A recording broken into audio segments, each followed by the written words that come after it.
शरमणीयदर्शनं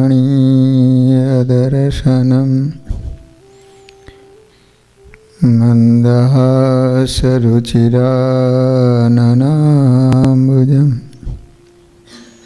पूजितां सुरनरोत्तमेर्मुदा धर्मनन्दनमहं विचिन्तये। ओमयवतारिणे श्री स्वामिनारायणाय नमो नमः। श्री हरिकृष्णाय घनश्यामाय नीलकंठाय श्री सरयोदासाय नमो नमः। बोलो स्वामिनारायण भगवाननी जय। श्री हरिकृष्ण महाराजनी जय। श्री राधा कृष्ण देवनी जय। श्री नरनारायण देवनी जय। બધા જ હરિભક્તોને ઘણા ભાવથી જય સ્વામિનારાયણ. વાલા ભક્તજનો,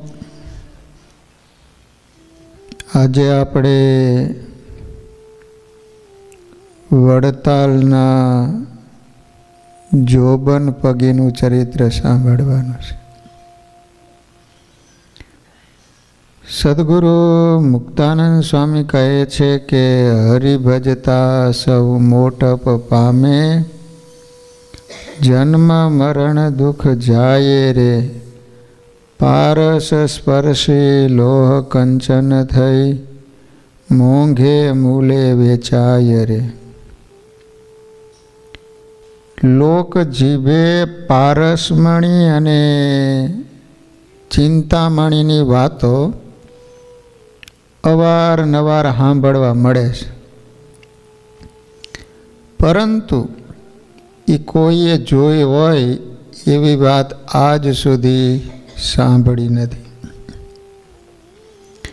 પારસમણીના સ્પર્શથી બે ધોકડાની કિંમતનું લોઢું મૂલ્યવાન બની જાય, અને ચિંતામણી ચિંતવેલું આપે એ વાત કેટલી સાચી એ તો સમય જાણે. પરંતુ એવા કેટલાય ઉદાહરણો શાસ્ત્રોમાં લખાયેલા છે કે જે મરવા માટે જન્મ્યા હોય, જેને માનવ શરીર મૂલ્યહીન માનીને જીવન માર્ગેથી ભટકી ગયા હોય, એવા લોકોને જ્યારે કોઈ પારસમણી કે ચિંતામણી સ્વરૂપ મહાપુરુષનો યોગ થાય છે, ત્યારે એમનું જીવન પરિવર્તિત થઈ જાય છે. એ પરિવર્તન સમય જતાં સુવર્ણ સમાન તેજસ્વી અને અમૂલ્ય બની રહે. પછી તો એમના યોગમાં આવનારાને પણ પારસનો સ્પર્શ અનુભવાય છે, અને અગમ અગોચરની પ્રાપ્તિનો અહેસાસ થાય છે. માર્ગ ભૂલેલા, લક્ષ્યથી નોખા પડેલા અને દિશા શૂન્ય થયેલા મુમુક્ષુને પરમ પુરુષ પરમાત્મા કે પરમાત્માને ધારી રહેલા સંતનો ભેટો થઈ જાય, ત્યારે મુમુક્ષુને માર્ગ મળી જાય છે અને લક્ષ્યને સાધી લે.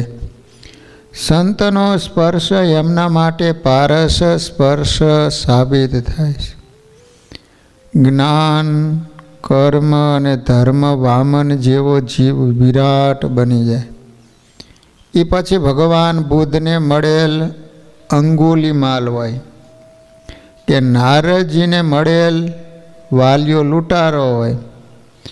ભગવાન શ્રી સ્વામિનારાયણ અને એમના યોગમાં આવવાથી આવા વામનમાંથી વિરાટ બનેલા એક બે નહોતા, અનેક હતા. એમાંના એક એટલે વડતાલના ભક્તરાજ જોબન પગી, જેમણે શ્રીહરિની મૂર્તિના સ્પર્શે વિરાટતા બક્ષી અને પ્રાતઃ સ્મરણીય બનાવી દીધા. આપણે અહીં એ ભક્તરાજ જોબન પગીની વામનથી વિરાટ સુધીની યાત્રા માણવાની છે. વાલા ભક્તજનો, જોબન પગી પૂર્વ જન્મમાં કોણ હતા? તો ઉન્મત્ત ગંગા મહાત્મય નામનો ગ્રંથ છે. એમાં આચાર્ય વિહારીલાલજી મહારાજે જોબન પગીના પૂર્વ જન્મની કથા લખેલી છે. જોબન પગી પૂર્વ જન્મમાં ક્ષત્રિય હતા. પરંપરાગત લક્ષણોને કારણે શૂરવીરતા અને પવિત્રતા વારસામાં ઉતરી આવી હતી. શૂરવીરતાની સાથે બુદ્ધિબળ એમનો શણગાર હતો. મુમુક્ષુતા અને સંત સમાગમ એમના જીવનની સુગંધ હતી. ક્ષત્રિય ધર્મને અનુસરતા નીતિમત્તાથી થતો કુળ પરંપરાગત વ્યવસાય એમની સજ્જનતા હતી. યુવા અવસ્થા હતી.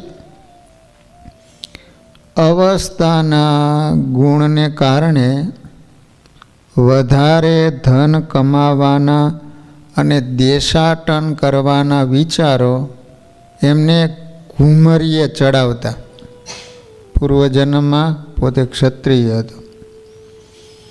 તો હવે એને વિચાર થયો કે વધારે ધન કમાવવું, કાંઈક વિદેશમાં જવું. એમ વારે વારે ચડતી વિચારોની ઘુમરી હોય એક દિવસ વાવાઝોડાનું સ્વરૂપ ધારણ કર્યું અને એ મુમુક્ષુ ક્ષત્રિય વધારે ધન કમાવાની મેચ્છા સાથે દેશાટનમાં નીકળી પડ્યા.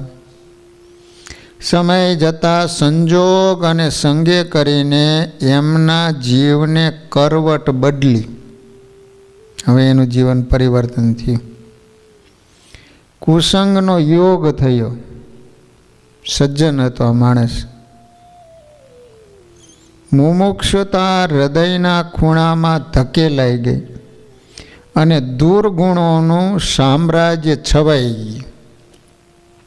માટે જ સંઘને બળવાન કહ્યો છે. ભગવાન સ્વામિનારાયણ કુસંગનો પ્રભાવ વર્ણવતા વચનામૃતમાં કહે છે કે મુક્તાનંદ સ્વામી જેવાને પણ જો ઉતરતાનો સંગ થાય તો ઠેકાણું ન રહે. કુસંગનો યોગ થવાથી બુદ્ધિ ફરતા કુવિચારોના પડ જામી જાય. ખોટા વિચારની પ્રબળતા ક્રિયામાં પરિણમે છે. જેના સતત વિચારો થતા હોય ને, પછી ધીમે ધીમે એ વિચારો ક્રિયામાં આવવા માંડ્યા. જેને લીધે આચરણમાં નિર્માલ્યતા પ્રવેશે. આચરણમાં પ્રવેશેલો અધર્મ ધીમે ધીમે જીવનને અધઃ પતન તરફ દોરી જાય. આ ક્ષત્રિયને પણ પ્રદેશમાં કુસંગનો યોગ થવાથી મુમુક્ષુતા છૂટી ગઈ અને ધર્મ મર્યાદા ભૂલાઈ ગઈ. પંચ ઇન્દ્રિયોના આહાર અભક્ષ થઈ ગયા. હિંસા તથા દુરાચારથી ભરપૂર થયેલો મુમુક્ષુ મદ્ય કહેતા દારૂ, માંસ, વ્યભિચાર, જુગાર આદિ ન કરવાની ક્રિયાઓમાં ફસાઈ ગયો. પછી તો કુસંગીનો સરદાર થયેલા એ ભાઈની લુચ્ચાઈ અને ઉદ્ધતાઈ અનેક લોકોને રંજાડવા લાગી. લોકો એમનાથી ત્રાસ પામવા લાગ્યા અને એમનાથી દૂર રહેવા લાગ્યા. પાઘડીનો વડ છેડે એમ સમય જતાં કુકર્મની સજા દુઃખમાં પરિણમી. ધન ધાન સદ્ગુણનો હ્રાસ થવાથી ખાવાના પણ સાસા પડવા લાગ્યા. નિર્ધન થવાથી સ્વાર્થી સગાઈઓએ પણ એમનો ત્યાગ કર્યો. પછી તો એ ગામ છોડી વનમાં શિકારીઓની સાથે ફરવા લાગ્યો. જંગલમાં ભૂખ્યા તરસ્યા દિવસો કાઢતો હતો. આવેલી ભયંકર દુઃખની સ્થિતિ સહન ન થતાં ચોધાર આંસુએ રુદન કરતો હતો. હવે એને ક્યાંય દુઃખનો અંત દેખાતો નહોતો. જીવનમાં આવતું દુઃખ જીવન પરિવર્તનનું શ્રેષ્ઠ સાધન બની રહેતું હોય છે. કારણ કે સુખના દિવસોમાં ક્યારે પાછા ફરીને વિચારવાનો મોકો જ મળતો નથી. જેને લીધે ધોરી માર્ગથી આડ માર્ગે જવાઈ ગયું છે, એનું ભાન રહેતું નથી. એ તો જ્યારે દુઃખ આવે ને ત્યારે જ પાછા વળીને જુએ અને ફંટાયેલા માર્ગે પાછા ફરવાના વિચારો આવે. અક્ષત્રિય મુમુક્ષુ પણ પોતાના ફંટાયેલા માર્ગને છોડી ધોરી માર્ગે પાછા ફરવાના વિચારો સેવા લાગ્યા. પોતે કરેલા પાપકર્મ નજર સામે દેખાવા લાગ્યા. પોતે શું હતો, શું થઈ ગયો, એની ભૂલ સમજાઈ ગઈ. હૃદય પસ્તાવાથી રડવા લાગ્યું. અતિશય અકળામણ અને દુઃખને લીધે મન અને શરીરનો કાબુ ન રહેતા બેભાન થઈને ધરતી ઉપર ઢળી પડ્યો. થોડી વારે સુધ આવી હૃદય પશ્ચાતાપ કરવા લાગ્યું. હવે તો કોઈ આ દુઃખમાંથી ઉગારે અને સાચો રસ્તો સૂજે એવી પ્રાર્થના ભગવાનને કરવા લાગ્યો. નાભીના નાદને નારાયણ જરૂર સાંભળે. અંતરના ઊંડાણથી થતી પ્રાર્થના પરમાત્માએ સાંભળી અને એમને જંગલમાં 4 સાધુઓના દર્શન થયા. જોતા જ અંતરાત્માને શાંતિ પમાડે એવા સીધા સાદા સરળ સાધુને જોઈ ક્ષત્રિય યુવાન દોડી એના પગમાં આડોટવા લાગ્યો. સંતોએ એને ઊભો કર્યો. ત્યારે રડતા રડતા બોલ્યો, હે મહાત્માઓ, હું મહાપાપી છું, દુરાચારી છું, દુઃખી છું, એકલો છું અને ભગવાનનો અને સંતોનો ધર્મનો આશરો છોડીને મેં બહુ કુકર્મ કર્યા, જેને લીધે હું ભયંકર દુઃખ ભોગવી રહ્યો છું. હવે મને કરેલા કર્મનો ભારે પસ્તાવો થાય. તમે મારી રક્ષા કરો. શરણે આવેલા ક્ષત્રિયને સંતોએ આશ્વાસન આપતા કહ્યું કે યુવાન, હવે તું દુઃખી થઈશ નહીં. પાપ કર્મ છોડી તારી મુમુક્ષાને જાગૃત કર, ભગવાનનું ભજન કર ને મહાપુરુષની સેવામાં જોડાઈ જા. તને આ જન્મે તો નહીં પરંતુ આવતા જન્મે પ્રગટ ભગવાનનો યોગ જરૂર થશે. સંતોએ આશીર્વાદ આપ્યા. આ રીતે આશીર્વાદ આપી સંતો ચાલ્યા ગયા. યુવાનને ભારે આશ્વાસન મળ્યું. ફરી પાછો પોતાને ગામ આવ્યો. સન્માર્ગે વળી અને સત્કર્મ કરવા લાગ્યો. ભગવાનના ભજન સેવામાં પોતાનું આયુષ્ય વિતાવવા લાગ્યો અને કાળાંતરે એનું શરીર છૂટી ગયું અને બીજા જન્મે જોબન પગી થયા.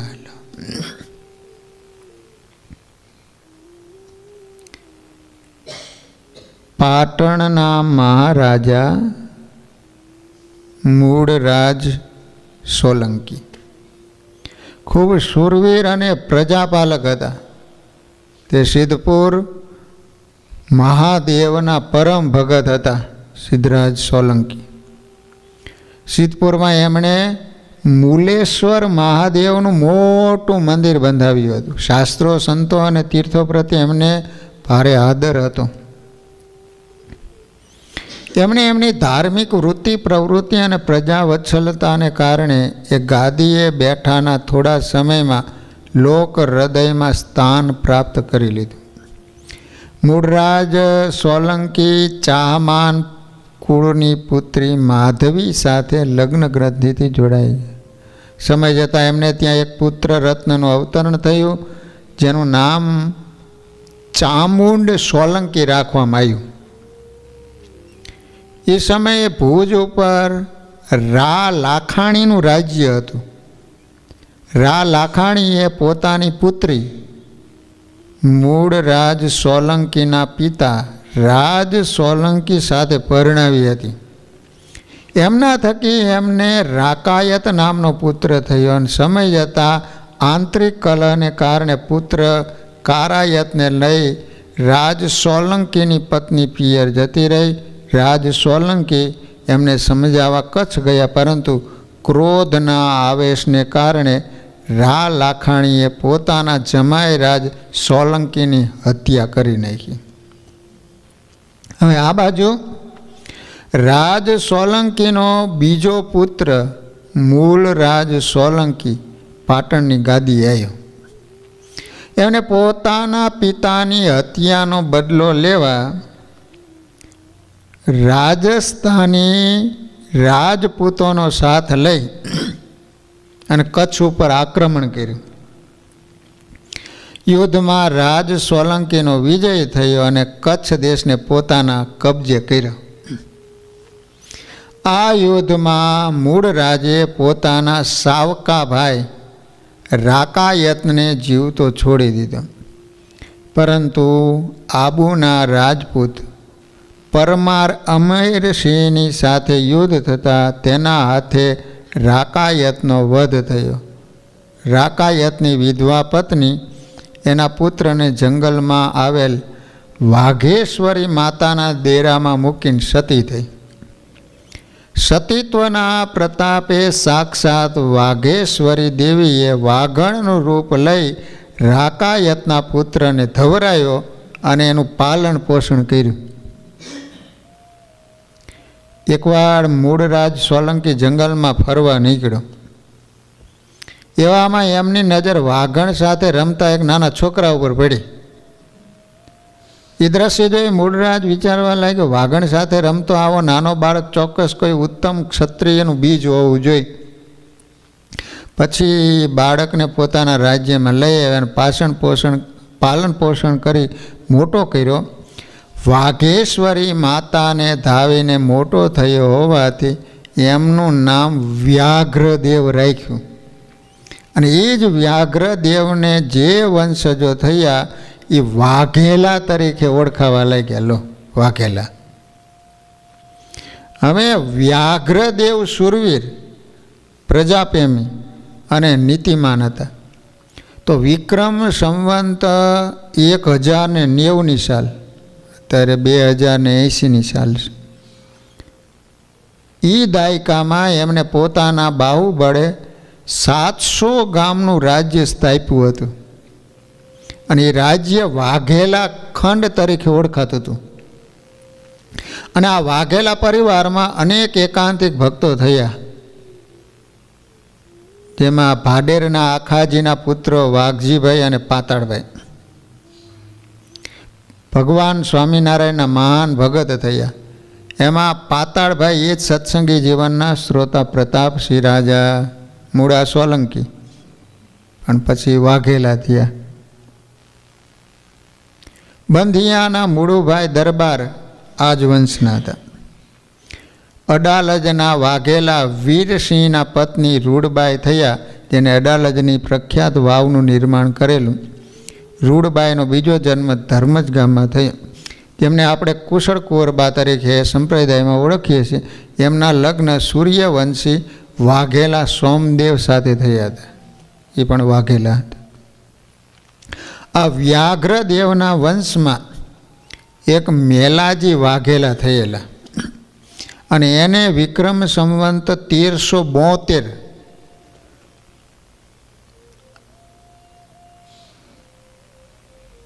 1372ની આસપાસના સમયમાં વડતાલમાં રહેવા આવ્યા. લો, વડતાલ કેટલું જૂનું વિચાર કરો. જેમના વંશમાં મહાન ભક્તરાજ જોબન પગીએ જન્મ ધારણ કર્યો.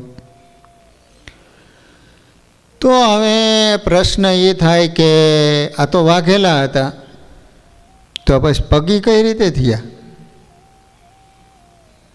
વડતાલના વાઘેલા ક્ષત્રિયો પગી તરીકે ઓળખાવા લાગ્યા.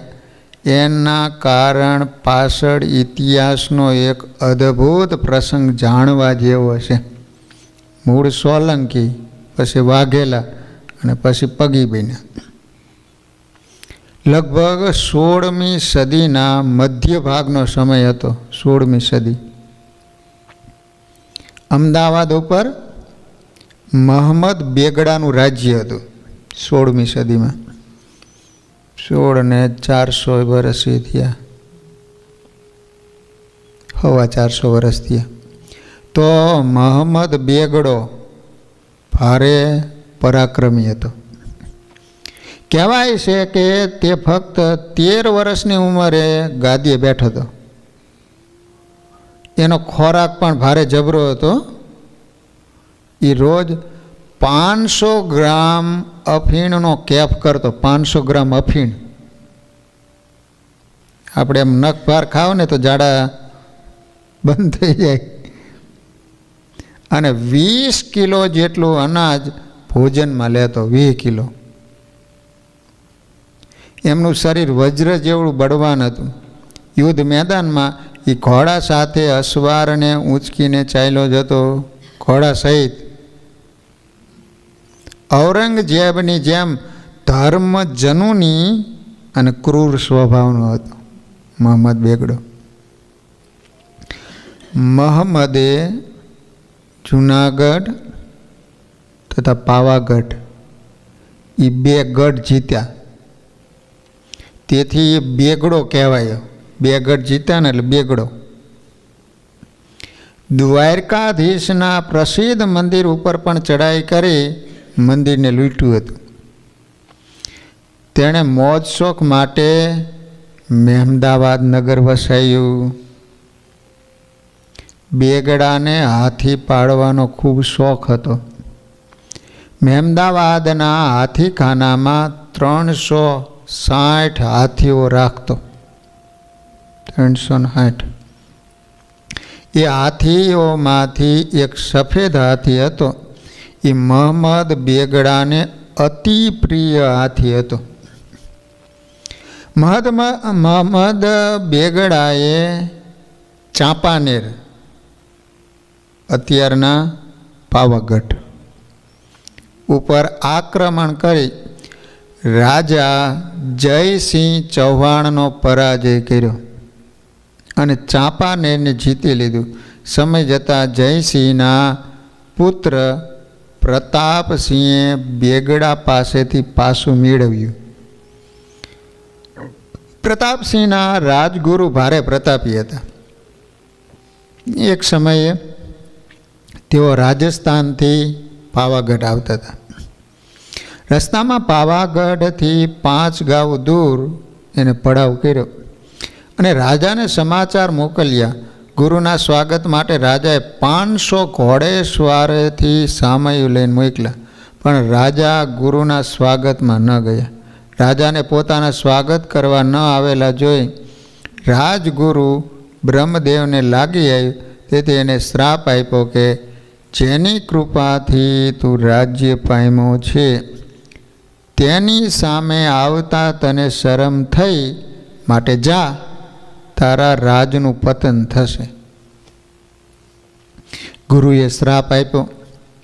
એ સમાચાર મળતા જ ગભરાયેલા પ્રતાપસિંહ દોડતા ગુરુ પાસે આવ્યા, માફી માગી સન્માન સાથે પોતાના નગરમાં તેડી લાવ્યા.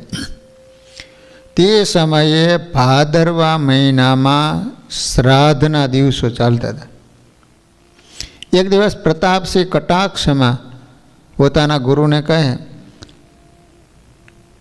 તમારા બાપુજી જ્યારે શ્રાદ્ધ કરાવતા ત્યારે પિતૃઓ હાથોહાથ પિંડદાન ગ્રહણ કરતા હતા. તમારામાં એવું કાંઈ સામર્થ્ય છે કે માત્ર શ્રાપ જ આપી જાણો છો? ગુરુને આવું કીધું.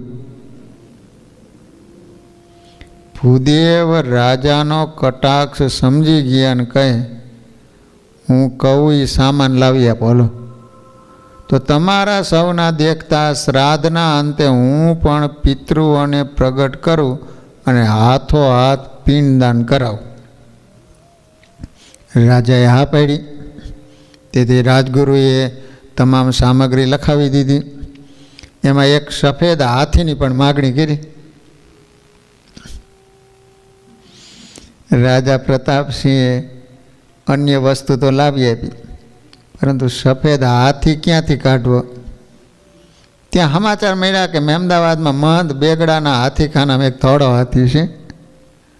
પ્રતાપસિંહે કહ્યું, કોઈ પણ ભાગે એ હાથી લાવો. એમ કહી સેનાપતિને 300 ઘોડેસવારો સાથે સફેદ હાથી લાવવા માટે મોકલ્યા. સેનાપતિ સૈન્ય લઈને મહેમદાવાદ ગયા. બેગડાના હાથીખાનાની ડેલી ખેડવી, હાથીના રખેવાળને મારી બધા જ હાથીઓ લઈ પાવાગઢ તરફ ભાગ્યા. આ વાતની બેગડાને ખબર પડતા એમણે પોતાની વિશાળ સેના હાથીઓને પાછા લાવવા મોકલી. હાથીઓની ચાલવાની ગતિ ધીમી હોય, તેથી બેગડાનું સૈન્ય આંબી ગયું. અને એ સમયે સેનાપતિએ કડા કરી 5 હાથીઓને ભડકાવી છોડી દીધા, જેને લીધે બેગડાના સૈન્યમાં ભાગદોડ મચી ગઈ અને ફોજમાં ભંગાણ થયું. આમ 5 ગાઉના અંતરે ફોજ નજીક આવતા 5 હાથી છોડતા ગયા. એવામાં મહીસાગરનો કિનારો આવી ગયો. ત્યાં તમામ હાથીઓને છોડી દીધા અને સફેદ હાથીને લઈને પાવાગઢ પહોંચી ગયા. બેગડાનું સૈન્ય હાથીઓને લઈને મહેમદાવાદ આવ્યું, પરંતુ પોતાનો સૌથી પ્રિય અને 10 હાથીની શક્તિ ધરાવતો સફેદ હાથી ન મળતા ખૂબ ક્રોધે ભરાયો. સફેદ હાથીને શોધવા એને ખૂબ તપાસ કરાવી, પણ કોઈ વાવડ ન મળ્યા. ત્યારે એને કોઈએ સલાહ આપી કે હાથી ક્યાં છે? એ જાણ મેળવવી હોય ને તો વડતાલના ચતુર અને બાહોશ ક્ષત્રિય હમીરસિંહ વાઘેલાને બોલાવો અને એમને આ કામ સોંપો. બેગડાએ તરત હમીરસિંહને બોલાવ્યા અને હાથી શોધવાનું કામ એને સોંપ્યું. હમીરસિંહે જરૂરી સાધનો અને ચુનંદા માણસોને સાથે લઈને શોધ આદરી. પોતાની તમામ આવડત કામે લગાવી થોડા જ સમયમાં એ સફળ થયા અને મહંમદ બેગડાને પાક્કા સમાચાર આપ્યા કે પાવાગઢના રાજા પ્રતાપસિંહને એમના પિતૃઓના શ્રાદ્ધ માટે સફેદ હાથીની જરૂર હતી, તેથી તેઓ લઈ ગયા. આ સમાચારથી ખુશ થયેલા બેગડાએ હમીરસિંહ વાઘેલાને 1.25 લાખના શિરપાવ સાથે વડતાલ ગામ ભેટ આપ્યું. પગલે પગલે ચાલી શોધ કરીને હાથીને શોધી કાઢ્યો, તેથી એને પગીનો ઇલકાબ આપ્યો. લો, આ મહંમદ બેગડાએ. ત્યારથી લોકો પગી તરીકે ઓળખાય છે. મૂળ સોલંકી, પછી વાઘેલા અને પછી પગી. ત્યારથી તેના આ ગુણને અનુસારે લોકો એમને પગી કહેવા લાગ્યા. સમય હતો વિક્રમ સંવંત 1831. વડતાલના વાઘેલા ક્ષત્રિય પગી કુળમાં ભાયાભાઈ પગીના ઘરે તથા વખતબાની કુખે એક પુત્ર રત્નનો જન્મ થયો. એનું નામ રાખવામાં આવ્યું જોબન. મહારાજનો 1837, આમનો 31, એટલે મહારાજ કરતાં 6 વર્ષે મોટા હતા જોબન પગી. પિતાનું નામ ભાયાભાઈ, માતાનું નામ વખતબા. ભાયાભાઈને 4 પુત્રો હતા. પહેલાં જોબન, શંકરજી, સુંદરજી અને દલાજી. જોબન પગી સૌથી મોટા. જોબન પગીના વિવાહ 14 વર્ષની ઉંમરે થયા હતા. એમને 5 સંતાનો હતા, 5 દીકરાઓ હતા જોબન પગી. એક ઉજ્જમબા, રડિયાતબા, જગમાલજી, અમરસંગ અને સૂરજબા. 3 દીકરીઓ અને 2 દીકરા. આ આખો પરિવાર સદાચાર અને ભક્તિના રંગે રંગાયેલો હતો. વડતાલના ગામધણી દરબાર બાપુભાઈ પણ ખૂબ શ્રદ્ધાવાન અને ધાર્મિક પ્રકૃતિના હતા. એમના શાનપણાને લીધે વડતાલ ગામ સંપેલું હતું. એક સમયની વાત છે,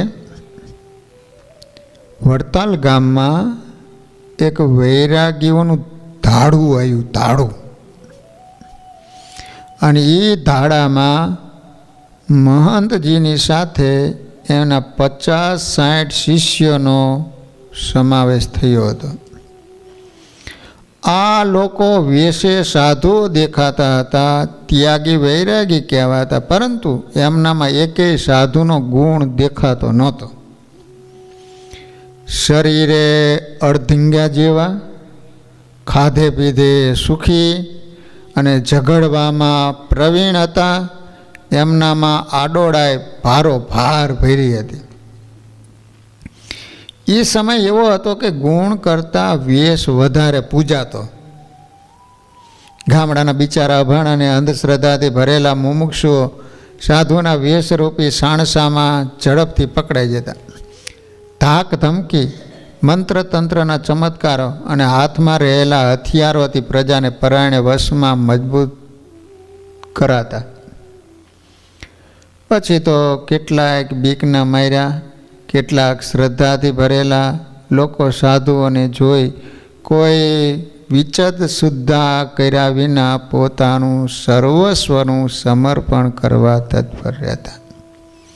આવા સાધુઓની જમાતે વડતાલમાં ભારે ઉત્પાત મચાયો. શ્રદ્ધાળુ લોકોનો ગેરલાભ ઉઠાયો અને જે મુમુક્ષુઓ હતા એને પોતાની વિચારધારમાં ભેળવી લીધા. એમાં નવયુવાન જોબન પણ સપડાઈ ગયો. નકર આ પરિવાર ધાર્મિક હતો, પાછું પરિવર્તન આવ્યું. વૈરાગીનો સંગ થયો ને, પૃથ્વીના ભાર સમા એ જમાતના સાધુઓના સંગે કરીને જોબનમાં વ્યસન, ચોરી, લૂંટફાટ જેવા દુર્ગુણો ફાટફાટ થવા લાગ્યા. મુમુક્ષતા ક્યાંય દબાઈ ગઈ અને દુર્ગુણોના સામ્રાજ્યે આધિપત્ય જમાવી દીધું. આમાં કેવળ જોબન જ નહીં, પરંતુ એમનો આખો પરિવાર અને ગામના બીજા ઘણા લોકોનો સમાવેશ થતો હતો. ભગવાને દરેકને કંઈક વિશિષ્ટ શક્તિઓ આપેલી જ હોય છે, પરંતુ એ શક્તિઓને યોગ્ય માર્ગે વાળવી એ જ મહત્ત્વનું છે. જો પોતે પોતાની શક્તિ ઓળખી શકે એમ ન હોય તો કોઈ સમર્થ પુરુષને પોતાનું જીવન સોંપી દેવાથી જ પણ સુષુપ્ત અવસ્થામાં પડેલી એ શક્તિઓનો યોગ્ય ઉપયોગ થઈ શકે. અહીં જોબન શક્તિઓનો ભંડાર હતા, પરંતુ એ શક્તિનો પ્રવાહ કુસંગના કારણે અવળા માર્ગે વળી ગયો હતો, જેનો ભોગ અનેક નિર્દોષ અને ગરીબ લોકો બની રહ્યા હતા. જાણે પૂર્વજન્મના સંસ્કાર ફરી ઉદિત થતા હોય એમ બુદ્ધિ ભ્રષ્ટ થવાથી જોબન પાપીઓનો સરદાર બન્યો. ચોર, લુચ્ચા, ઠગારા લોકો તો આવો હોશિયાર સરદાર મળી જવાથી રાજીના રેડ થઈ ગયા. લૂંટફાટ અને ચોરીના કાર્યમાં જોબન એટલો પાવરદાર થઈ ગયો, બાપા એનો જોટો ન જડે. વગર મહેનતે મળેલા ધનનો સ્વાદ ભારે મીઠો લાગે. માટે જોબન અને એના સાગરીતોએ ધન સંપત્તિની લાલચે પોતાના ધંધાને બહારવટિયામાં પરિવર્તિત કરી દીધો. પોતામાં રહેલી આવડત અને જનૂનના કારણે જોબનને આ ધંધામાં ફાવટ આવી ગઈ. હવે તો ગામ લૂંટવા, ખજાનાઓ લૂંટવા, રાજ્યની તિજોરીઓ લૂંટવી જોબન માટે સામાન્ય વાત બની ગઈ. થોડા સમયમાં જોબર પગી બહારવટિયામાં શિરમોડ બની ગયા. ગામ, નગર અને રાજ્યના ધણીઓ જોબનનું નામ સાંભળીને આમ ધ્રુજવા લાગ્યો. એમાંય બળવાન ગાયકવાડ સરકારનો પણ સમાવેશ થતો. જોબન પગી બહારવટીયો તો બની ગયો, પણ જીવ મુમુક્ષુ હતો. તેથી એને પોતાના કેટલાક અસૂલ રાખ્યા જે ખૂબ ઊંચા હતા. એ ક્યારેય સાધુ બ્રાહ્મણોને લૂંટતો નહીં, જાન લૂંટતો નહીં, વહુ દીકરીઓ ઉપર ખોટી દ્રષ્ટિ પાડતો નહીં, પોતાના શરણે આવનારની પાછો રક્ષા કરતો, સાધુ બ્રાહ્મણોની સેવા કરતો, દેવ દર્શન દેવ સેવા અચૂક કરતો. પાછો બહારવટિયા જોબન પગીના ઉદાર ચરિત્રનો એક પ્રસંગ ખૂબ જાણીતો છે.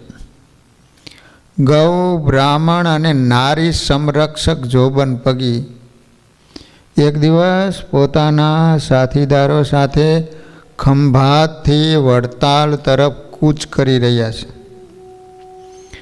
રસ્તામાં કોઈ વરઘોડિયા પરણીને ઘરે પાછા ફરતા હતા.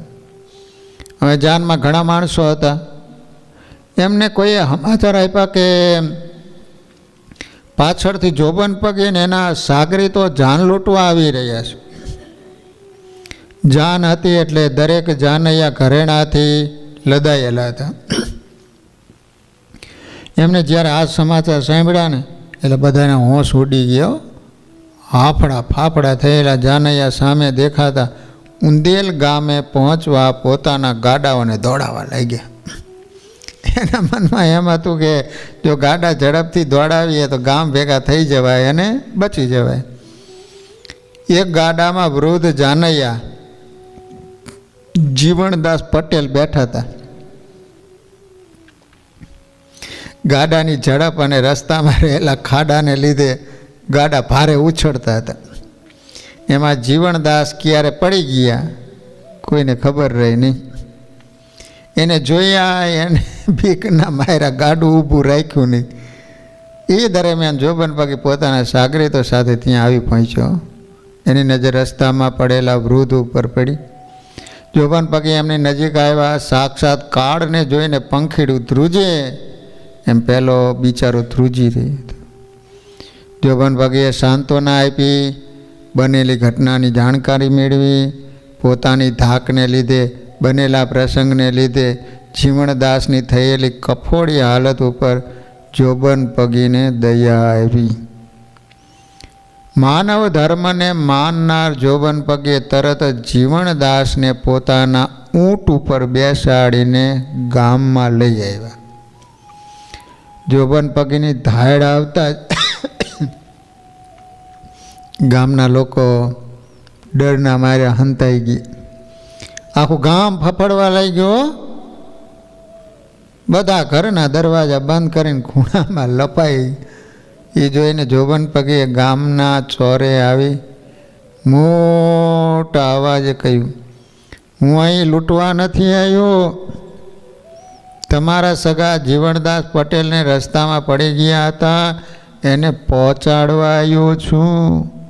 એને તમે ઘેર તેડી જાઓ, પાટાપિંડી કરાવો. એમ કહીને વરઘોડિયાને ભેટ તરીકે હાથ ગરણું કરવા 2 સોના મોર જીવણદાસ પટેલના હાથમાં મૂકી અને જોબન પગી રસાલા સાથે ચાલતા થઈ ગયા. એ દિવસો હતા કે જ્યારે ગાયો ધન સંપત્તિ હતી. ગાયને જ સાચા અર્થમાં સંપત્તિ મનાતી. ગાયોના દાન સર્વશ્રેષ્ઠ ગણાતા અને ગાયોને ઘરની શોભા મનાતી. ગાયોનું દાન કરનાર અને મેળવનાર બંને પોતાની જાતને ધન્ય માનતા. ગાયની સેવા કરવી એ પણ સૌભાગ્યની વાત છે. આવા સમયે લૂંટારાઓ ગાયોના ધણને હાંકી જતા. ત્યારે મોટામાં મોટું અપમાન ગણાતું.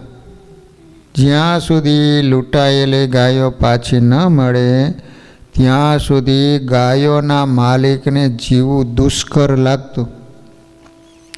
લૂંટાયેલી ગાયોના ધણને પાછું વાળવા ક્ષત્રિયો પોતાનો જીવ આપવા પણ તૈયાર થઈ જતા. કેટલાય ગાયોનું રક્ષણ કરતાં કરતાં શહીદ પણ થતા. એક સમયની વાત છે. જોબન પગીના બહારવટાની જોબન અવસ્થા છે. એમની ધાક ચારેક ઓર પ્રસરી ગઈ છે. દુનિયા જોબન પગીથી ડરે છે અને જોબન પગી નિર્ભય ફરે છે. એક દિવસ જોબન પગી વડતાલમાં કેદારનાથ મહાદેવના મંદિરે પોતાના સાથીદારો સાથે બેઠા છે. કહુંબા પાણી ચાલે છે. આગળની રણનીતિ ઘડાઈ રહી છે.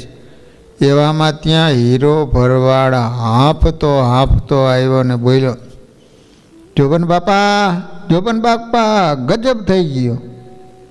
જોબન પગી કે શું થયું?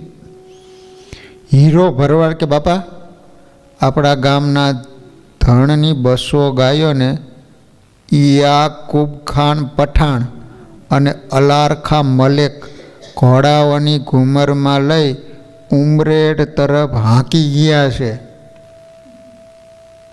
એમ બોલતા બોલતા હીરો ધરતી ઉપર ઢળી પડ્યો અને પોક મૂકીને રડવા લાગ્યો. લૂંટારા જોબન પગી ગૌરક્ષક હતા. ગાયો માટે પોતાના જીવને જોખમમાં મૂકવા તૈયાર થયા. હીરાના શબ્દોએ જોબન પગીના શરીરને કંપાવી દીધું. શરીરના રૂવાડા ઊભા કરી દીધા. મૂછના આંકડા પણ થર થર ધ્રુજવા લાગ્યા. આંખોમાંથી જાણે અંગારા ઝરવા લાગ્યા. જાણે ગર્જના કરતા હોય ને એમ પોતાના સાથીદારોને હાકલ મારી, હથિયાર બાંધીને સૌ તૈયાર થાઓ, હવે તો ગાયો પાછી આવે પછી વડતાલમાં પગ દઈશું. સરદારનો આદેશ થયો. સૌ તૈયાર થયા. જોબન પગીએ પોતાનું તીરકામઠું ખંભે ભરાયું, બાણનો ભાથો પીઠે બાંધ્યો અને છલાંગ મારીને ઘોડેસવાર થયા. સૌ સાથીદારોને સાથે લઈ પડવારમાં ઉમરેઠને માર્ગે અદૃશ્ય થઈ ગયા. જોત જોતામાં ઉમરેઠ આવ્યું, પણ સમાચાર મળ્યા કે યાકૂબ ખાન ગાયોને લઈ બાલાસિનોર તરફ ગયો છે. એ વખતે બાલાસિનોરમાં મુસ્લિમોનું રાજ્ય હતું. જો એ બાલાસિનોર પહોંચી જાય તો ગાયોને પાછી વાળવી ભારે જોખમવાળું બની જાય અને વડતાલની ગાયો કતલખાને જાય એ જોબન પગી માટે અસહ્ય હતું. પોતાનું અને પોતાના ધર્મનું હળહળતું અપમાન હતું. તેથી ગમે એમ યુક્તિ પ્રયુક્તિ કરી ગાયોને પાછી વાળવી એમનું ધ્યેય હતું. જોબન પગે તરત સાથીદારોને સાથે લઈ અંતરિયાળ ટૂંકે રસ્તે ઘોડા દોડાવી મળ્યા. પડવારમાં ડભોલી ગામે યાકૂબ ખાન પઠાણને આંતરી લીધું. આજે તો ગાયોને અર્થે મારીએ કાં મરીએ, પણ ગાયો લીધા વિના પાછા ફરવું નથી એવા સંકલ્પ સાથે પઠાણો ઉપર તૂટી પડ્યા. એક ઘા અને 2 કટકા કરતાં કેટલાયનું ટીમ ઢાળી દીધું. જોબન પગીએ યાકૂબ ખાન પઠાણ અને અલારખા મલેકને પતાવી દીધા. સરદારના મૃત્યુ થવાથી સેનાના પઠાણો પણ બીકના માર્યા ભાગી ગયા અને ગાયોને પાછી વાળી જોબન પગી અને સાથીદારો વડતાલ આવ્યા.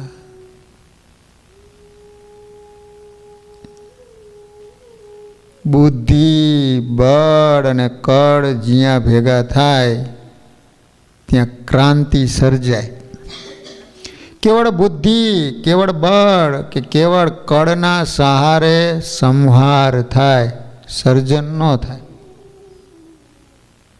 જોબનપગી પાસે બુદ્ધિ છે, બળ છે, કળ પણ છે.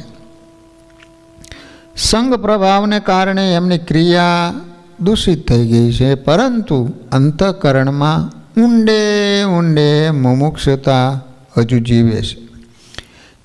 જે સમયે સમયે દેખાય પણ આવે છે. જોબનપગીને અનેક કળાઓ હસ્તગત છે. એમાંય પણ જે 8 આપ કળાઓ કહેવાય છે એમને સિદ્ધ કરેલ છે. તે છે રાગ, પાગ, પારખું, નાડી, ન્યાય, તરવું, તંતરવું અને તસ્કરવું. સારી રીતે રાગ રાગણી ગાઈ શકે એને રાગ કહે છે. દેશ પ્રદેશની, જ્ઞાતિ સમાજની વિવિધ પ્રકારની સુંદર પાગ બાંધવાની કળાને પાગ કહે છે. અલગ અલગ સમાજની અલગ અલગ પાઘડીઓ હોય છે. સામેની વ્યક્તિના હાવ ભાવ, વાતચીત, ચાલ ચલગત જોઈને પૂરેપૂરો પારખી જવાની કળાને પારખું કહે છે. શરીરમાં રહેલા નાડી સ્થાનોને જોઈ રોગનું સચોટ નિદાન આપી દેવાની કળાને નાડી કહે છે. નાડી જોઈને ખબર પડી જાય કયો રોગ છે. ન્યાય અન્યાયને સારી રીતે જાણી જવાની કળા ધરાવનારને ન્યાય કહે છે. ઊંડા, વેગવંતા અને અજાણ્યા પ્રવાહમાં પણ સારી રીતે તરવાની ક્રિયા જાણનારને તરવું કહે છે. દરેક પ્રકારના વાજિંત્રો વગાડી જાણવાની કળાને તંતરવું કહે છે.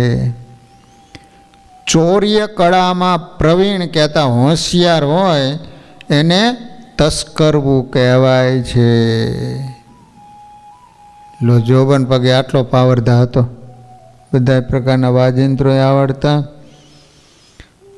આ આપ કળાને સહારે જોબનપગીએ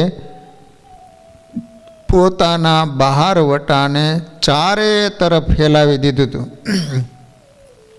ચરોતર તથા ગુજરાત પ્રાંતમાં એના 300થી વધુ ગુપ્ત મથકો હતા. દ્વારકાથી માંડી દક્ષિણમાં પૂના સુધી એમના નામે બહારવટા ચાલતા. દ્વારકાથી પૂના સુધી એમના સાથીદારો અને બાતમીદારો વફાદાર, હિંમતવાન, કસાયેલા, અનુભવી, ચોરી કરવામાં પારંગત અને સ્વામી ભગત હતા. તેઓ જોબનના નામે પ્રાણ આપવા અને લેવા તત્પર રહેતા. આવા વફાદાર. તેઓની બાતમી અને જાસૂસી સચોટ અને ખાનગી રહેતી. વિવિધ પ્રાંતમાં રહેતા બાતમીદારો પોતપોતાની ફરજ નિષ્ઠાથી બજાવતા. જોબનપગી હતા લૂંટારા, પણ સજ્જનતા ભારોભાર ભરી હતી. પોતાના સાથીદારો સાથે એ સ્નેહનો નાતો રાખતા. વાર તહેવારે ખબર અંતર પૂછતા રહેતા અને એમને ક્યારેય કોઈ રીતે દુઃખી ન થવા દેતા. તેથી તમામ સાથીદારો જોબનપગી સાથે જોડાવાથી સલામતી અને ખુશાલી અનુભવતા હતા. લો જોબનપગીના મુખ્ય 52 બાતમીદારો હતા. એમાં મહી કાંઠાના ગામો અનગઢ અને કાનવાડીમાં કાનો કારસ્તાની, ઓખા મંડળમાં વસઈ ગામે ભોજો ભરાડી, પ્રભાસ પાટણમાં સોમો સોરઠિયો, આ બધા બાતમીદારો. લીંબડી વિસ્તારમાં કાળો કામડિયો, ગોહિલવાડમાં ગેમો ગારડી, લુણાવાડામાં ઉકો ઉઠાણો, સાબરકાંઠા વિસ્તારમાં લાખો વડગામો, સૌથી વિશ્વાસુ અને નજીકનો રૂડિયો રખડું. આ ઉપરાંત બીજા સાથીદારો પણ તન મન ધનથી સમર્પિત હતા. વડેવું માતાના મઠના પૂજારી નારાયણગીરજી બાવા જોબન પગીના નાનપણના ભાઈબંધ હતા. જોબન પગી શુકન વિદ્યા એની પાસેથી શીખ્યા હતા. એ વિદ્યાનો ઉપયોગ પણ અહીં મઠમાં જ થતો. જ્યારે લૂંટ કરવા જવાની હોય અથવા લૂંટનો માલ ઠેકાણે પાડવાનો હોય, એ તમામ આયોજનોના સાક્ષી એ વડેવું માતા મઠ અને બાવાજી બનતા. બાવાજી હરિગુણ ગાય અને એની આડમાં તમામ આડા કામ પાર પડતા. ધર્મની આડમાં અધર્મ ધમધમતો હોવાથી પકડવાની સંભાવનાઓ નહીવત થઈ જતી. એ સમયે ગાયકવાડ સરકાર 100 લડાકુ માણસોને એકલો જીતી જાય એવા વ્યક્તિને બહાદુરનો ઇલકાબ આપતી. એવા ઇલકાબ જીતનારા વડોદરાના રાજ્યમાં અનેક બહાદુરો હતા. જોબન પગીની રંજાડને નાથવા ગાયકવાડ સરકારે 50,000 રૂપિયાનું ઇનામ જાહેર કરેલું. બોલો, એક વ્યક્તિ 100 વ્યક્તિને જીતી જાય એવા ઘણાય હતા. પરંતુ એ બહાદુરોમાંથી કોઈ જોબન પગીને પકડવા તૈયાર થતા નહોતા. આના ઉપરથી ખબર પડે કે જોબન પગીની જોબનવંતી લૂંટની રણનીતિ, એના પરાક્રમ અને એની રંજાડ કેવી જબરી બની. જોબન પગીને વિશ્રામના 64 સ્થાનો હતા.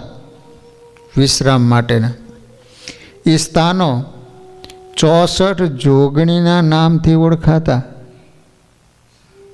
આ સ્થાનોની આસપાસ આદિવાસી કે ભીલોના ઝૂંપડા રહેતા. ત્યાં જઈ જોબન પગી અથવા રૂડિયો રખડું સાંકેતિક શબ્દ કરે એટલે અનેક ભીલો ભેગા થઈ જતા. અહીં લૂંટનું આયોજન થતું, રણનીતિ ઘડાતી અને કાર્યને અંજામ આપી ફરી અહીં જ ભેગા થતા. લૂંટીને પાછું અહીંયા જ ભેગું થવાનું. જોબન પગીએ બહાર વટું ચાલુ કર્યાના 10 વર્ષ થયા ત્યાં સુધીમાં એને લાખો રૂપિયાની લૂંટ કરી હતી. રાજા મહારાજાઓના ખજાના લૂંટ્યા હતા. તિજોરીઓ ફાડી હતી. અનેક સૈનિકો, અમલદારો અને સેંકડો માણસોને મોતને ઘાટ ઉતાર્યા હતા. જેને પરિણામે ગુજરાત, કાઠિયાવાડ, મરાઠાવાડ વગેરેના એમની ધાક વાગતી. દ્વારકાથી પંઢરપુર સુધી એનું બહારવટું ચાલતું. એનું નામ સાંભળતા મોટા મોટા રાજાઓ, સેનાપતિઓ અને બહાદુરો સૌ ધ્રુજી ઉઠતા. જોબન ભાયા વડતાલો એવું નામાંકિત ત્રિશુલ કે તીર જે વ્યક્તિ પાસે હોય એ વ્યક્તિની હાજરી જાનમાં કે કોઈ પણ સ્થાનમાં હોય ત્યાં કોઈથી લૂંટ કે તોફાન ન થઈ શકતા. એવી એમની બાપા હાક હતી. જોબન પગીના અકલ્પ્ય કારનામાઓને લીધે એમના વિશે અનેક જાતની ભાતની વાતો થતી. કોઈ કહેતા જોબનને માથે કોઈ પીરનો હાથ છે તેથી એને કંઈ થતું નથી. કોઈ કહેતા માતાજીએ એને કાળો પછેડો આપ્યો છે, તે ઓઢે એટલે એને કોઈ ભાડી શકતું નથી. કોઈ કહેતા એ શકુના વાડી છે તેથી શુકન જોઈને નીકળે એટલે ચોરી કરવામાં ફતેહ થાય અને થોડે દિવસે સૌની આંખમાં ધૂળ નાખી ગામ લૂંટી શકે. કોઈ કહેતા એને કોઈ ગોળી મારે તો એના શરીરને અડી હેઠી પડી જાય, એવું એનું શરીર મજબૂત છે. કોઈ તલવાર કે ભાલો મારે તો વાગે જ નહીં, શરીરને અથડાઈને હેઠા પડે. તો કોઈ કહેતા તે મંત્રથી બીજાની તલવારની ધાર બૂઠી કરી દે, તેથી વાગતું નથી. વળી કોઈ કહેતા કે જોબન તો 6 હાથ ઊંચો છે, 7 મણ વજન છે, અને 2 હાથે બંદૂકો ફોડે અને તીર છોડે. નિશાનમાં તો એવો પાવરધો છે કે ઝાડની ડાળે બાંધેલા લવિંગને વિધી નાખે, એવી એની કળા છે. આમ જોબન પગી વિશે અનેક પ્રકારની ઉક્તિઓ લોકોની જીભે રમતી. જોબન પગી અને એમની ટોળીએ હજારો લોકોને લૂંટ્યા હતા, અનેક ગામો ભાંગ્યા હતા, રાજા મહારાજાઓના ખજાના લૂંટ્યા હતા. પરંતુ એ પરાક્રમોમાંથી વડોદરાના ગાયકવાડ સરકારની તિજોરીની લૂંટ અને ઓખા મંડળની તિજોરીની લૂંટના પરાક્રમો એવા હતા કે જે આજે પણ સાંભળનારાને અચરજ પમાડે છે. એ સમયે વડોદરાના ગાયકવાડ સરકારની દેશમાં બોલબાલા હતી બાપા. એ સૌથી મોટું રાજ્ય ગણાતું. ગાયકવાડના રાજ્ય નીચે 2400 ગામ આવતા. આટલા વિશાળ રાજ્યમાં શાસન ખૂબ સુચારું ચાલતું. મહારાજા ગાયકવાડ જેવા બાહોશ રાજા અને દિવાન બાબા સાહેબ અને બાપુભાઈ ગારડી જેવા હોશિયાર પ્રધાનોની ધાક પુરાએ રાજ્યમાં ફેલાયેલી હતી. ચોર લૂંટારાઓ ત્રાસ ખૂબ ઓછો હતો. ગાયકવાડ સરકારે ખંડણી ઉઘરાવવા માટે 500 ગામના વિભાગ પાડી અમલદારોને સોંપી દીધા હતા. એમાં અમરેલી પંથકની ખંડણી બાબા સાહેબ ઉઘરાવતા હતા. એ ભારે પરાક્રમી અને માથાભાઈ રહ્યા તો બાબા સાહેબ. અમરેલી વિસ્તારની પ્રજા ઉપર એમના નામનો ત્રાસકો પડતો. એક દિવસની વાત છે. બાબા સાહેબ અમરેલી વિસ્તારના 500 ગામની ખંડણી ઉઘરાવી. ખંડણીની એ મોટી મિલકત તિજોરીમાં ભરી તિજોરીઓ ગામમાં ગોઠવાય. મોટી સંખ્યામાં સૈનિકોના રક્ષણ સાથે ગાડાઓ વડોદરા તરફ રવાના થયા. હવે આ તિજોરીઓને કઈ રીતે લૂંટે છે એ કથા કાલે શ્રીપતિમ શ્રીધરમ સર્વદેવેશ્વરમ ભક્તિધરમ આત્મજમ વાસુદેવ માધવમ કેશવમ કામદમ કારણમ સ્વામિનારાયણમ નીલકંઠમ ભજે સહજાન. સ્વામિનારાયણ સ્વામિનારાયણ સ્વામિનારાયણ સ્વામિનારાયણ સ્વામી.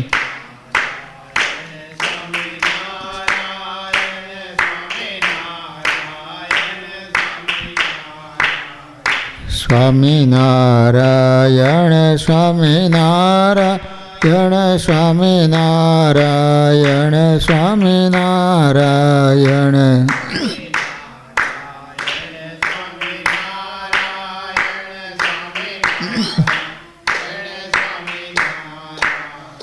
સ્વામિનારાયણ સ્વામિનારાયણ સ્વામી. સ્વામિનારાયણ સ્વામિનારાયણ.